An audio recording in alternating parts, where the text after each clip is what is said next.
camera. There we go. And finally, there will be a Q&A at the end of the session. Please use the chat to write your questions, and I'll get to as many as I can towards the end of the session. But to get started, I'm going to ask the panel to share a bit more about them and how they use data. And I'm going to ask Steve to start us off.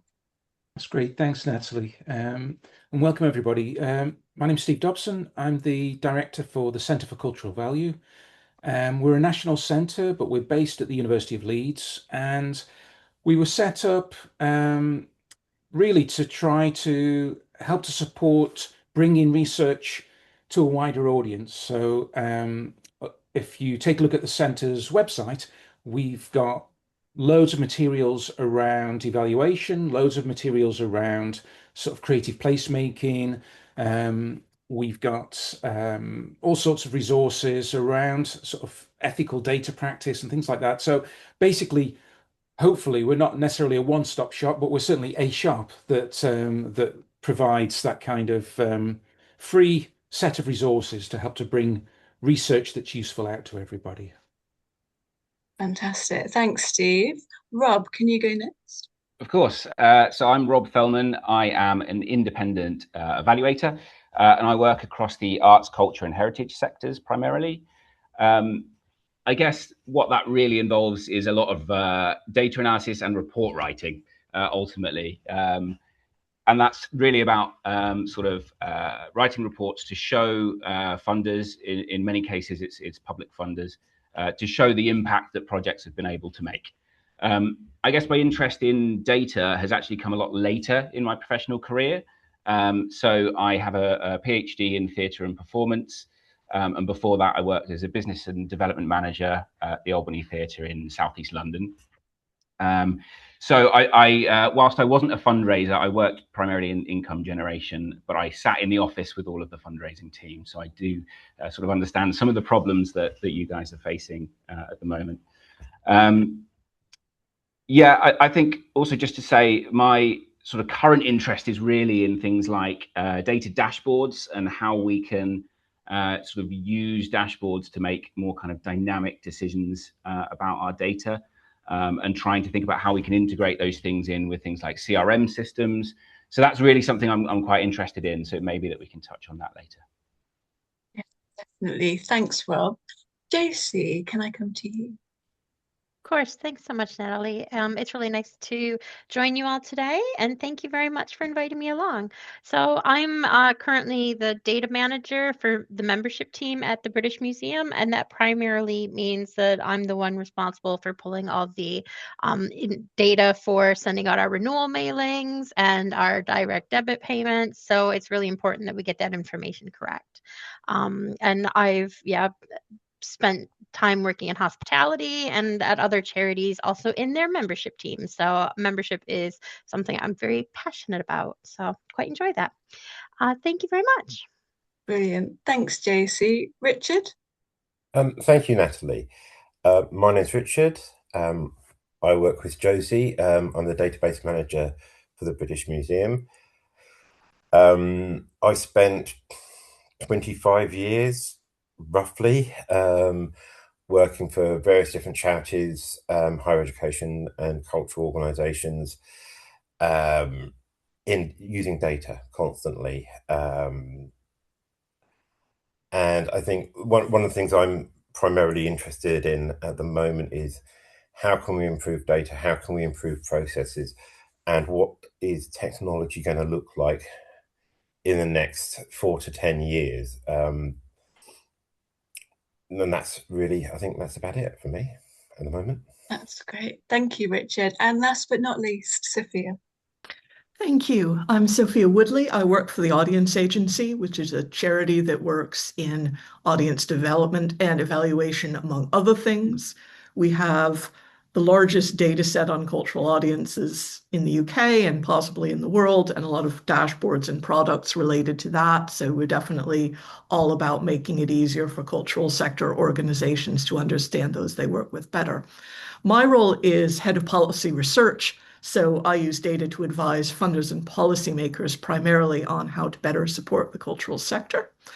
I'm the author of the 2025 Private Investment in Culture Survey, which was commissioned by Arts Council England, and reports on resilience in the cultural sector for Arts Council and for NLHF.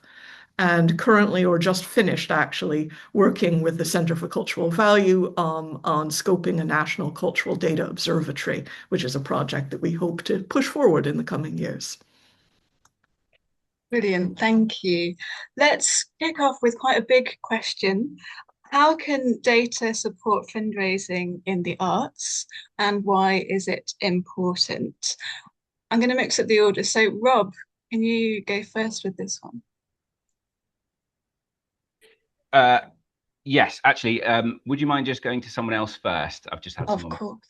Of course, Rob. Sophia, can we come back to you? Yes, I go so far as to say that it's not just important, it's essential, because otherwise everything that you're doing is based on bias and intuition. I'm going to wave a flag for data and say data is what connects you to the world beyond your own experience, which obviously is essential if you're making any sort of decisions and working in the cultural sector. We think of data as sheets of numbers, like people in the cultural sector are often instinctively kind of afraid of data. They go, oh, if I'd really been excited about data, I would have become an accountant or a physicist or something else. But it isn't just that. I mean, there's so many questions, whether it's about how is your organization performing compared to others? Did people open your last email? How can we best tell a story about our impact? And even the more qualitative stuff, like who at that last event seemed interested in learning more about us? Or does anyone have contact details for that person I met last year? Like all of these things are about data. Fundamentally, everything that you're doing is or should be about data. So yes, it's central. Thank you, Sophia. Josie, would you like to go next? Sure. Actually, I quite agree very wholeheartedly with what Sophia said.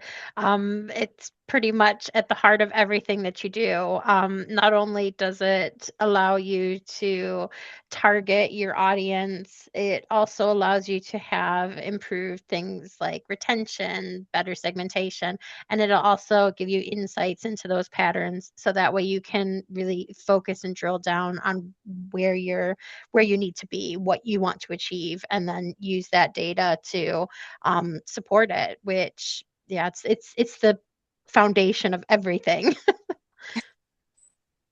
Amazing, thank you. Steve? Yeah, I think it's interesting that a lot of my research kind of alongside the centre is around entrepreneurship, enterprise, and sort of business support.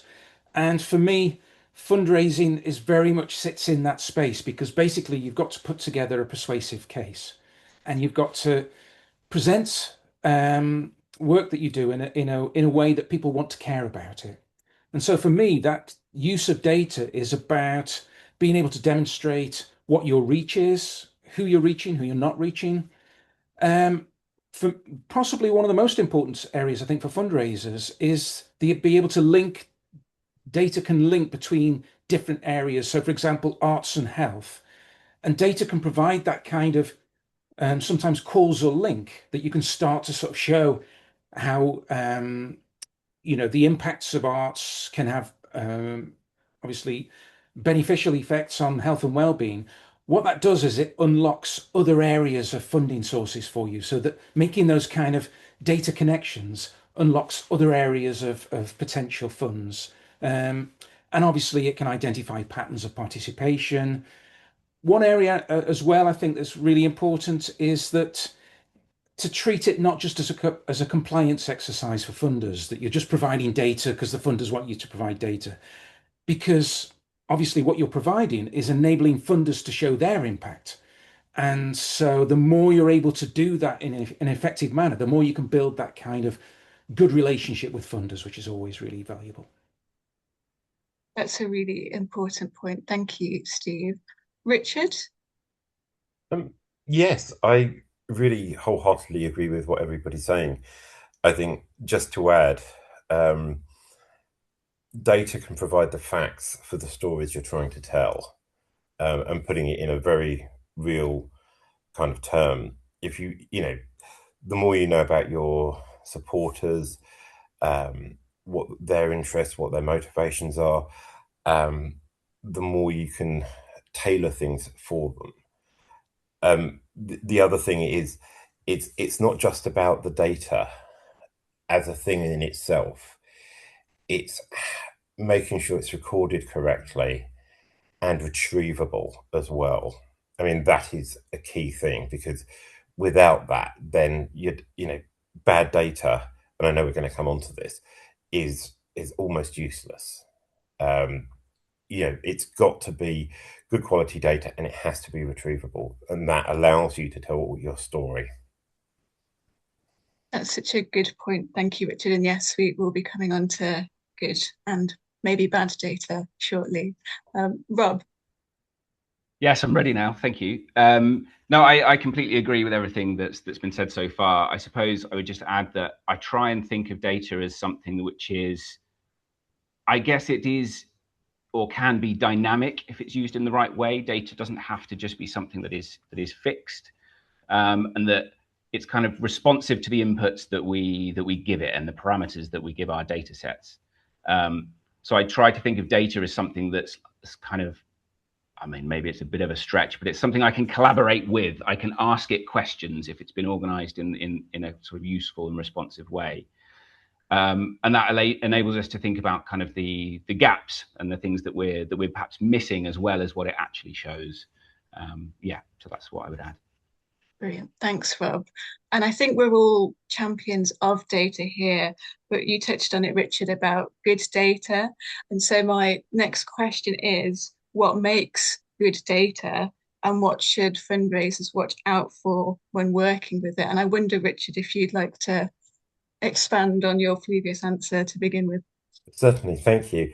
I think one of the things we can do to kind of increase the quality of data is look at how it's captured from the very first point.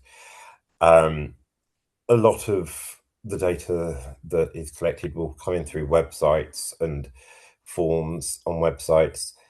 And we've all seen forms that have select your address, put in your postcode, select your address, and then it's correctly formatted. And then making sure it's using that sort of technology is really useful. Email addresses as well that are formatted correctly. It's very easy to put a comma rather than a full stop in an email address, or have something wrong at that point of collection. That can really increase the quality of the data. The other thing is that sort of good data is relevant, it's accurate, it's consistent. Those are, I think, are the three most important things, because that then defines how it can be used. I mean, obviously, as well, it's got to be put into a CRM database of some description, so you can get it out again. And that comes with sort of, making sure it's all consistent. So, for example, if somebody's, date of birth is captured, it's captured in the same field, in the same manner for everyone, not various different things. And that's all that field is used for. That then becomes kind of bad data. And that's kind of what we want to try and avoid if possible. Thank you, Richard. I'm definitely agreeing with the formatting, the usability, consistency. It makes such a difference to workload and being able to use the data effectively. JC, do you want to add anything? Sure. I agree with what Richard said. I think another point, I think it's also important to regularly review the data, make sure that it's up to date, that you haven't lost touch with people. They're still happy to stay in touch with you. And it is just also doing little bits of fact check, like, is your information still correct?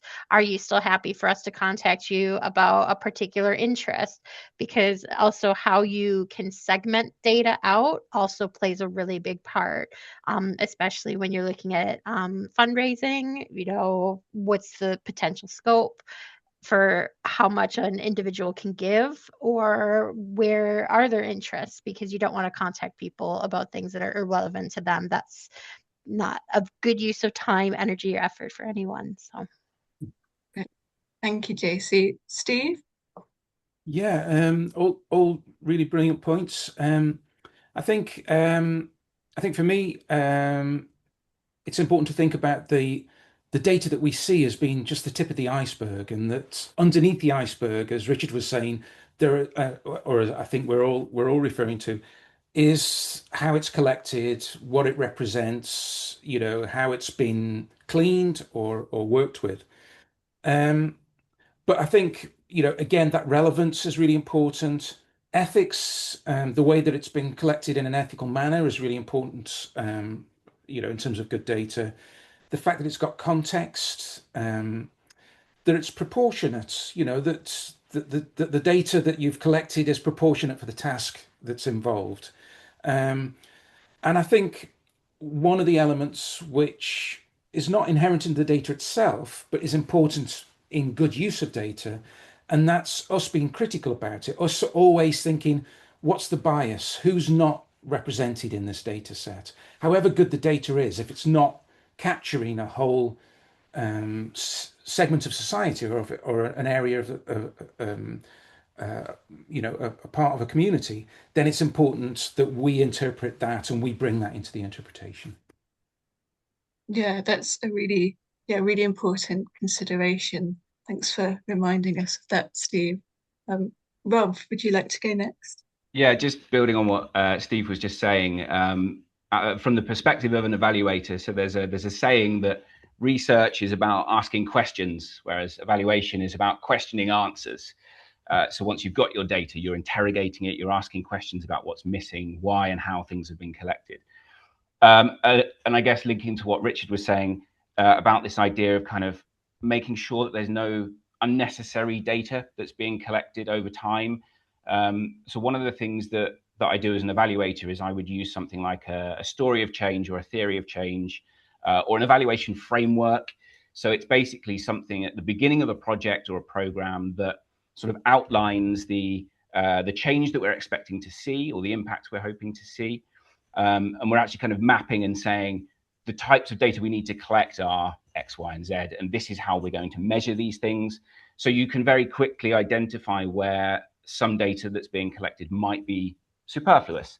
And it's really important to remember that that also links into things like GDPR. So you're not supposed to be collecting and processing data that you're not using. So that's just something to bear in mind, really. Yeah, another great consideration. Thank you, Rob. And Sophia? Yes, just a few things to add, mostly from my perspective about reports about organizational or sectoral performance, so the kind of big picture data as opposed to membership data. First of all, looking at data that's recent. For so long, we've been benchmarking things to 2019, the pre-COVID world, and for a long time that kind of made sense. And at this point, it's clear that that world isn't coming back, and we're kind of in a new world. So any pre-COVID reports, you can kind of almost not completely discount, but they're not so relevant anymore. The other important thing is representativeness. I mean, certainly if we're looking at a survey of visitors or people involved with a particular organization, my research team colleagues always tell me that in order to be able to cross-cut by demographics or whatever it is, you need to have 380 responses or more to be statistically significant. And I see so many reports that people go, oh, we surveyed 80 people or 150 organizations or whatever it is. And it's not enough. It's sad to say, but really meaningful data, numbers matter. And transparency matters. So it's always a question of what's the method that was used to gather this? What are the assumptions that were made? Data is essential, but it's also really easy to use data to confirm your prejudices. And if there's a story you want to tell with data, you can. It doesn't mean that it's necessarily accurate. It doesn't mean that there aren't other stories that are more compelling or more true. So kind of don't get seduced, I suppose, by seeing a percentage on a page and going, oh, that's numbers, it must be accurate, because there's a lot more to it than that. Yeah, that's really important. Thank you, Sophia. I think there's a lot to take away there about formatting, consistency, keeping data up to date. but also about the considerations you've all said, like GDPR, bias, who's missing, representativeness, accuracy. So hopefully some really useful things for people to think about there. I'm going to move on to the next question, which is how do you build good relationships with colleagues who hold useful data? And how do you make the most of external data like sector reports or agency research? Josie, I wonder if you'd be able to go first with this one.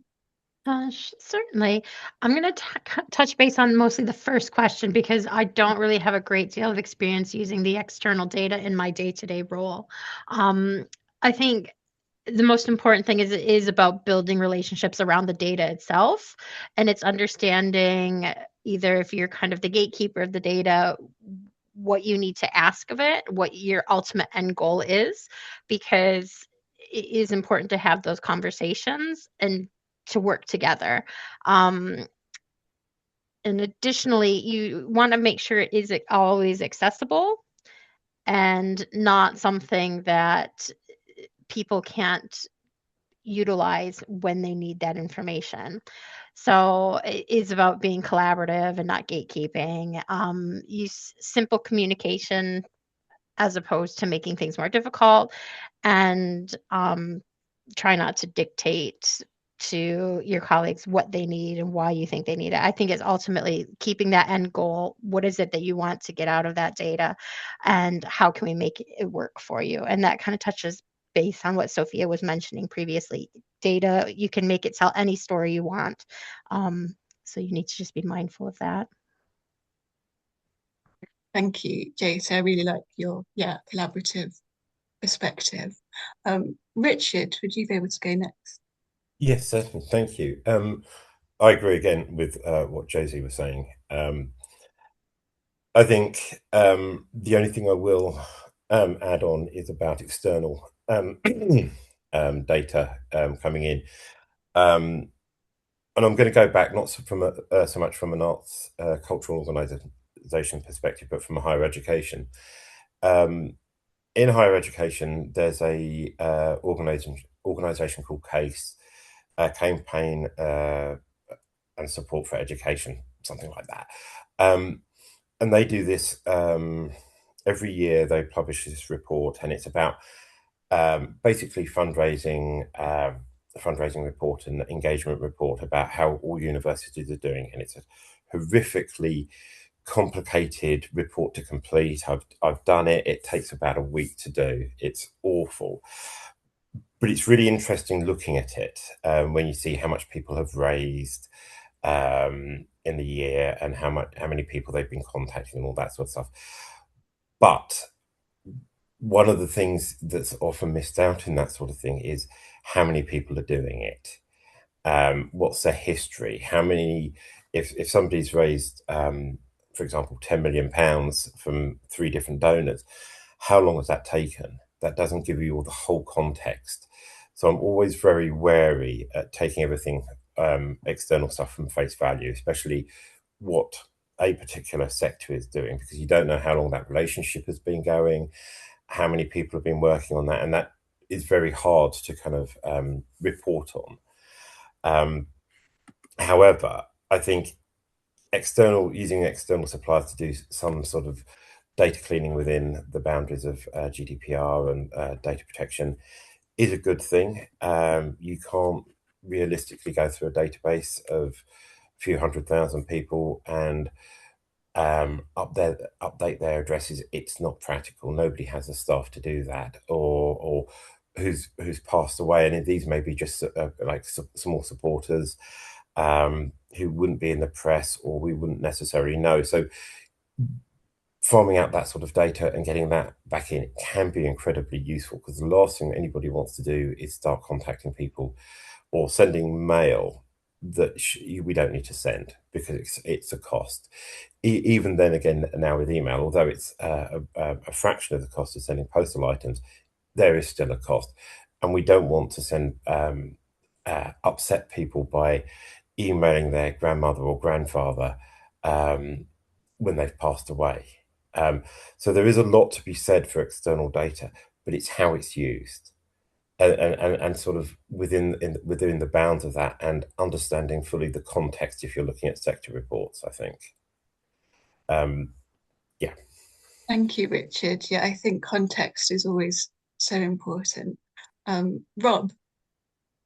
Yes, I think I suppose the internal aspect is that data is not very sexy. Let's be really honest. I think it's about the sell. It's kind of how you can sell it to people, and I think in some ways it's about showing rather than telling. I think if you can produce examples, things like infographics, visuals, charts, things that can show people what is possible if they share the data with you or if they help you with collecting data, I think that goes a really long way. I think externally, that's obviously slightly trickier. I guess as a sort of recent anecdote, I was working on a project where we were doing sort of an economic impact assessment on a citywide level, and we needed data from loads of different sectors in order to be able to put together projections of what the economic impact of a project might be.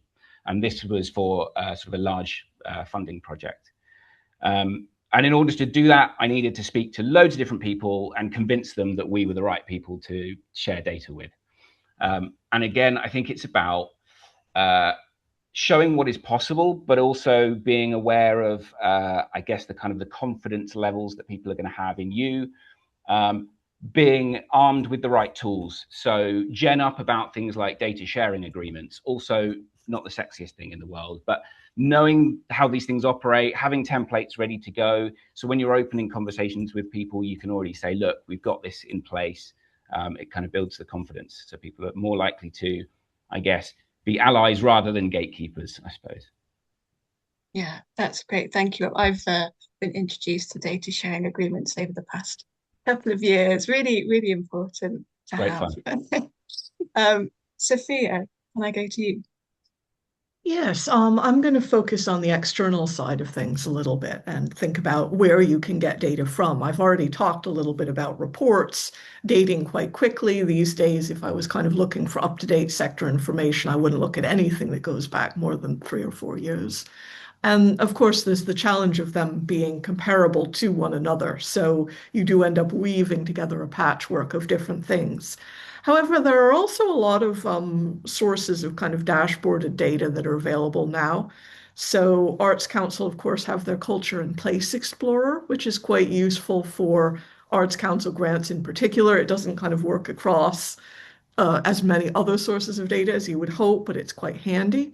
360 Giving, I'm sure everybody has heard of, is really, really handy for grants data, looking at who's getting grants, who's giving out grants, looking at a particular area. The audience agency, we do reports about particular places, about what types of people are there, and about schools. So, you can come to us if you're trying to understand a locality better. And if you're in Scotland and Wales, that might actually be free. Local authorities often offer some sort of cultural data dashboard, although it's usually a snapshot rather than live data, which is a real challenge. So there are various sources that you can piece together, and there are more it's worth looking at. And I think there are a lot of discussions now being had about data dashboards and bringing together different data sources more widely. Lots of people are thinking about it. So at the moment, it is a real challenge. And if you're trying to put together health data with cultural data, good luck. But if you come back in 5 years and we have this discussion again, the answer may be very different. And I hope that it is. So people are starting to see the light on these things. So thanks, Sophia, and thanks for mentioning those places as well to find data. I'm sure they'll be helpful if people don't already know about them. Steve. Thanks. I think probably just to add to what's already been said, I'd probably think about the fact that potentially other organizations, comparable organizations, if you work in the arts or if you're a freelancer, other people working in a similar geographic area may also be collecting data for similar reasons. And so it's always really useful to sort of reach out and do that kind of networking to find out who is collecting what. Obviously, we're all collecting data for particular reasons, and that's influences how we collect the data and what kind of data we collect. And so it's not just about asking somebody to use their data and putting it with yours. It's about making sure that they're comparable. But I think the more that we're able to collaborate with organizations, the more that we can sort of align what our data needs are, and we can start to collect similar things. It's obviously really common that when we're trying to use external data sets or data sets collected by different organizations, they may, on the face of it, they may seem quite similar. Somebody may be collecting data about arts organizations. Maybe people are collecting data about arts and cultural organizations, or people have got data about the cultural and creative industries. They all seem really tantalizingly similar, but actually are actually saying slightly different things, which make the comparability, very challenging. But the more that we can reach out to other organizations like ourselves and say, oh, actually, this is what we're doing. What are you doing? What kind of data do you need? And we can start to perhaps coordinate some of those efforts. Thank you, Steve. And that seems to fit quite nicely with JC talking about internal collaboration, and we have hopefully working towards this external collaboration as well. And thank you, Sophia, for popping those links in the chat as well, where people can maybe find some new sources of external data. I'm going to move on. I think we've been possibly referencing more numbers within how we talk about data, but how can we balance numbers with stories in a case for support? And I wonder, Steve, would you be happy to kick us off? Yeah, sure. Again, like I mentioned before, I do a lot of work with sort of entrepreneurship, enterprise, startups in the creative industries, cultural industries. And as you can imagine, that is as much about the story being compelling as it is about the data. Now, the data supports the story to be compelling, but the data on its own doesn't do that job. So very rarely will anybody look at numbers, stats, and that rarely sort of tugs at their heartstrings and makes them want to donate, makes them want to, to support organizations. So there needs to be that combination of the kind of the statistical case is really important to really be able to capture the size and scale of what you're doing or what you want to do. But on its own, that can be quite emotionally empty. It needs also to have that kind of anecdotal, the case studies, the more qualitative stories of impact, which really bring the data to life and to show what that actually looks like in real terms. So for us at the centre, we like to champion qualitative data and the value of qualitative data.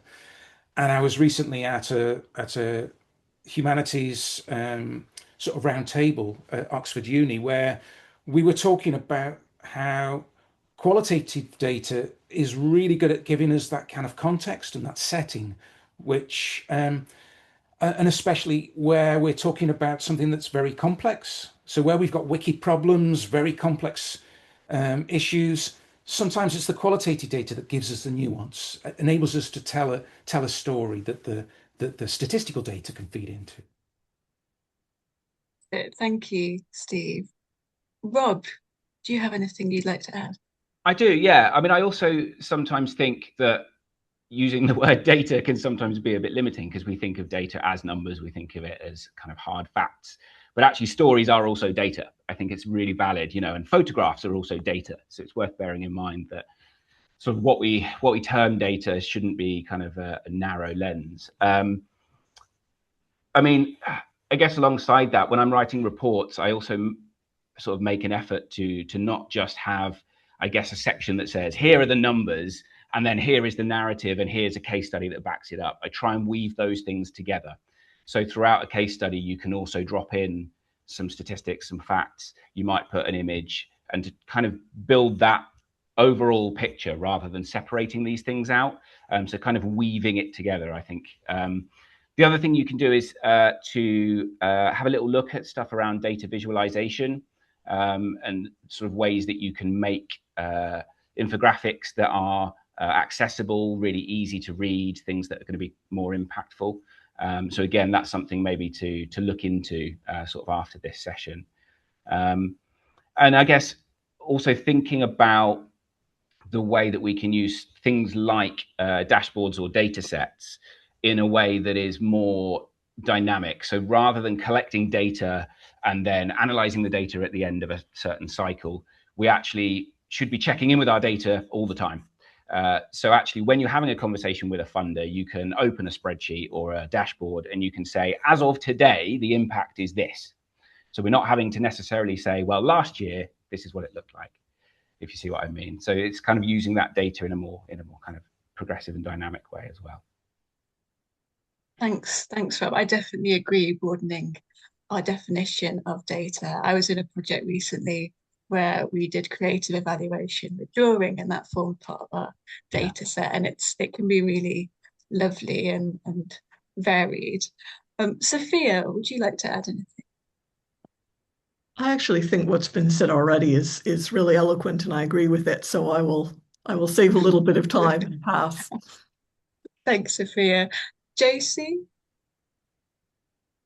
I agree. I think one of the biggest things is utilizing everything dynamically rather than at that snapshot in time, because realistically, the moment you've either pulled a report, your data's already out of date. So looking at it as you go really helps make sure you are the most up to date you can, and making it really relevant to just using the data to make those examples and the case studies really relevant to what you need it to be as well. Brilliant. Thank you, JC. Richard, anything to add? Yes. I'll make apologies first. Sorry, Rob, but I think data can be sexy. Sorry, I'll but take that. it genuinely can, and I think it's all too often we treat our data maybe a tad too seriously. We can have fun with it, and that's part of kind of telling the story. A very brief example.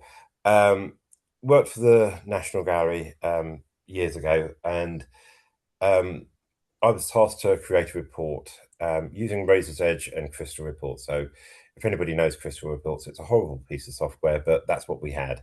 And it was for a conservation of a drawing. And the drawing was an oval. So I was trying to work out how I could do something that would be fun for the report. And, you know, I won't go through the whole story of how I came up with it, but what I realized is I could tip a pie chart on its axis to mimic the size of the picture that needed to be conserved and made even more beautiful. So I had it grayed out as a standard thing, and as more money came in, it got ungrayed. So it went around like that, and that was just, you know, partly because I thought it would be fun to do, and partly because I know that most people don't like looking at spreadsheets of figures. What they want is something easy to understand, something visual, and this comes back to, I guess, the thermometer on top of a church hall for the church roof. It's something visual that everybody can understand. That's really important, and that can tell a story on its own. So, you know, yes, you do need figures in there somewhere, because ultimately those are the facts that we're trying to represent. But we have technology, and the technology of reporting software can be really good, and you can have fun with it. And that's the kind of thing I kind of think that really kind of I really enjoy is when you're tasked to write a report or create something like this. You look at who your audience is. How are they going to understand what you're going to try to say immediately? So especially on reporting side, and Sophia may want to kind of say something about this as well, but it's kind of not having too much on a page so you can understand it, you know, and it's not, oh, where am I trying to find that piece of information? Not trying to recreate a report that does everything, or a visualization that does everything. it's you want clear, concise information. And, if you want further information, have another report behind it that gives you the different, more information on it. There's nothing to say that we can't do that.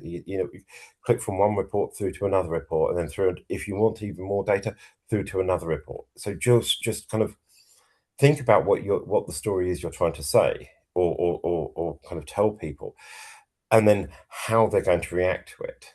Because some people don't want the detail, some people do. So how do you merge that all together? And I would say sort of different levels of reporting with different levels of detail that is, you can click through from one place. Thanks, Richard. Sophia, did you want to quickly touch on reports? Yeah, I mean, I was talking about reports in the bigger sense of sort of published, published pieces of work. It is about that texture, I suppose.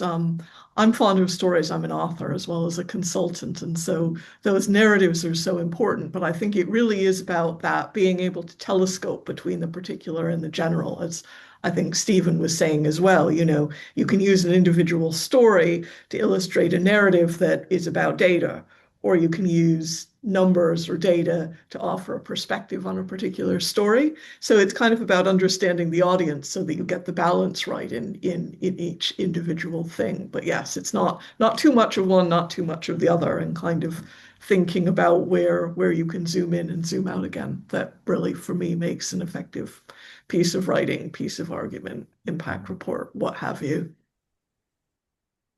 Thank you, Sophia. We're running slightly out of time, so I'm going to offer this up to see if anyone would like to take this next question before we open up to audience questions. It's quite a big one, but if you can answer briefly, that would be great. And this is about how is AI changing how fundraisers work with data and its policy keeping up. Steve, you've unmuted. Does that mean you'd like to take this one? Yeah, super quick, but it's interesting from a higher education perspective. Obviously, we're based at university, that the universities move, and most universities have moved very quickly from being very cautious about AI to thinking actually the students need to be able to engage with AI for the future.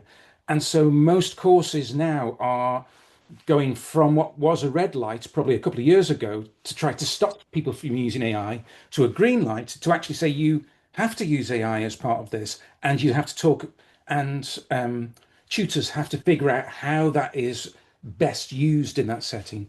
I think the only sort of caveat for me is that it can lower administrative burden, it can give small organizations a lot of extra capacity, but potentially it risks you not really understanding what it is that you're putting out if you've not engaged with it. So that's the balancing act. Brilliant. Thanks, Steve. I think it's time to go for some audience questions. So do put any questions you may have into the chat, and I'll go through as many as I can in the time remaining. And thank you to all our panelists for such a brilliant discussion. It's given me lots of things to think about. Fab. So quite handily, Helen has asked for some more perspectives on the AI. So would anyone else like to weigh in on AI? I'll weigh in briefly if I could.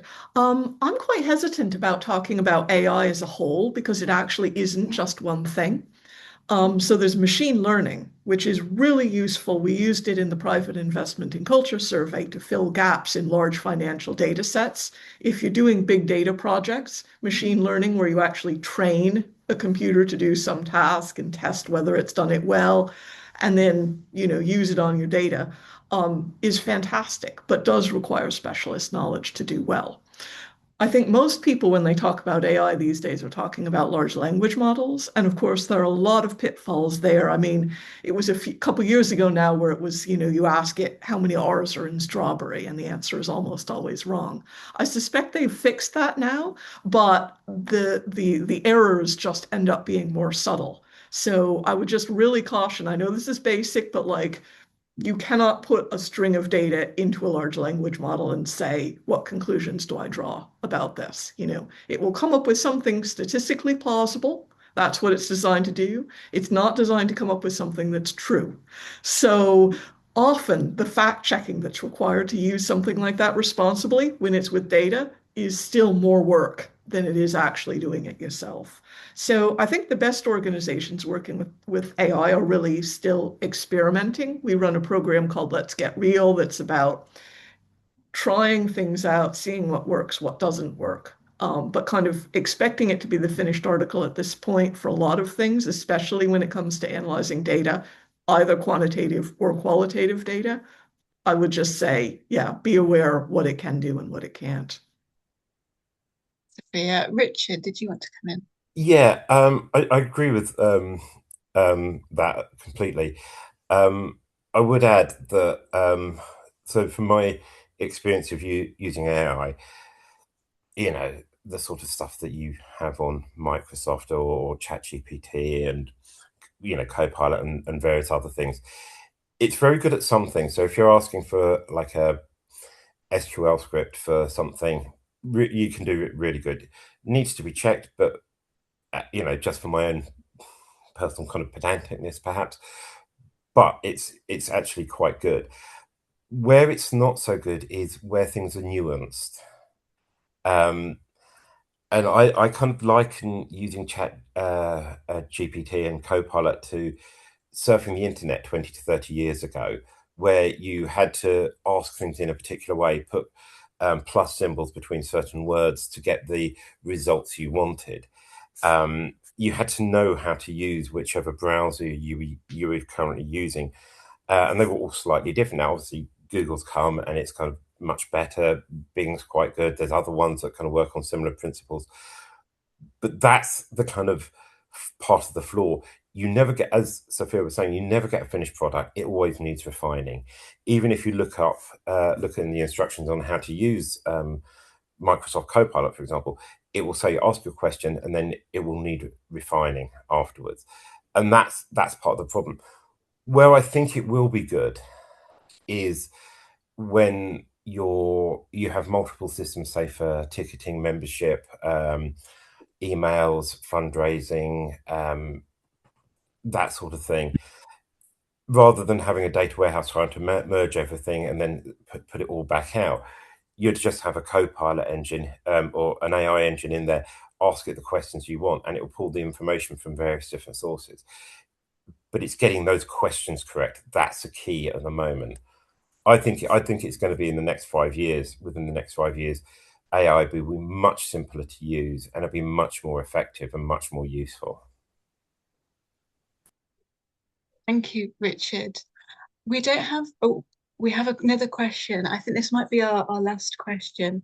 So Alex asks, what primary skills would you recommend to someone starting on their fundraising data career?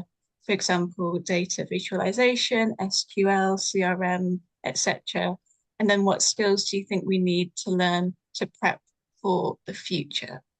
So what primary skills do you recommend? Would anyone like to take this one? Yeah, go ahead, Richard. So I think one thing that you'll need is really good Excel skills, because we use Excel all the time. Formulas, functions, that sort of thing would be really, really useful.